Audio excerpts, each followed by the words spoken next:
नमस्कार विद्यार्थी मित्रांनो, आज आपण इयत्ता 5वी परिसर अभ्यास भाग 1 21वे प्रकरण कामात व्यस्त आपली आंतरेंद्रिय स्वाध्याय संपूर्ण उत्तरासहित पाहणार आहोत। प्रश्न क्रमांक 1, काय करावे बरे?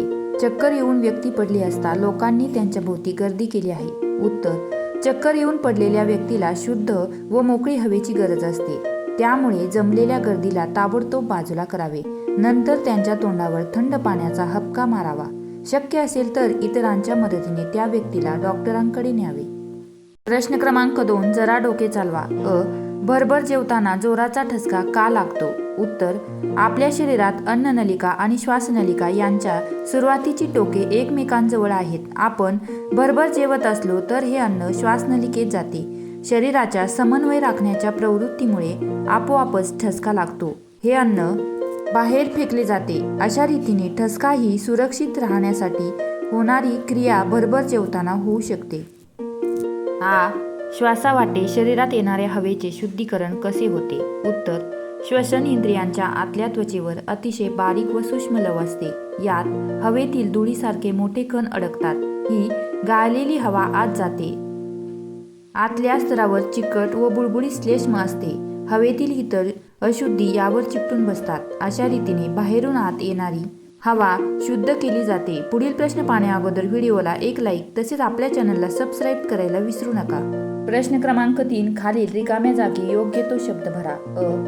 ऑक्सिजन वायू शरीराच्या सर्व भागापर्यंत पोहोचवला जातो। रिकामी जागा आहे ऑक्सिजन वायू। जठर हे पिशवीसारखे इंद्रिय असते। रिकामी जागा आहे पिशवी। प्रश्न क्रमांक 4, जोड्या लावा। 1, फुफ्फुसे जोडी आहे श्वसन संस्था। 2, जठर पचन संस्था। 3, हृदय रक्ताभिसरण। 4, मेंदू चेतासंस्था। मी येथे तुम्हाला व्यवस्थितरित्या जोड्या लावून दिलेल्या आहेत, त्यामुळे आपल्या व्हिडिओला एक लाईक करायला विसरू नका। प्रश्न क्रमांक 5, थोडक्यात उत्तरे लिहा। शरीरात कार्य करणाऱ्या संस्थांची नावे लिहा। उत्तर, श्वसन संस्था, पचन संस्था, चेतासंस्था, रक्ताभिसरण संस्था, उत्सर्जन संस्था, अस्थिसंस्था इत्यादी शरीरात कार्य करणाऱ्या संस्थांची नावे आहेत। फुफ्फुसामध्ये ऑक्सिजन व कार्बन डायऑक्साईड वायूंची देवाणघेवाण कशी होते? उत्तर, श्वासोच्छवासाच्या वेळी बाहेरील हवा वायुकोशात पोहोचते।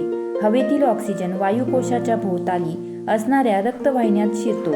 येथून रक्तावाटे तो संपूर्ण शरीरात पुरवला जातो। त्याचवेळी शरीराच्या सर्व भागातून रक्ताबरोबर आलेला कार्बन डायऑक्साईड वायू रक्तातून वायुकोशात शिरतो।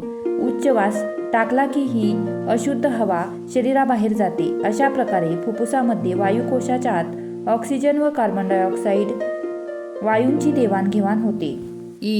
लाळ हा द्राव पाचकरस का आहे? उत्तर, लाळ ग्रंथींनी निर्माण केलेली लाळ तोंडामध्ये अन्नाचा ओलसर मऊ गोळा तयार करायला मदत करते।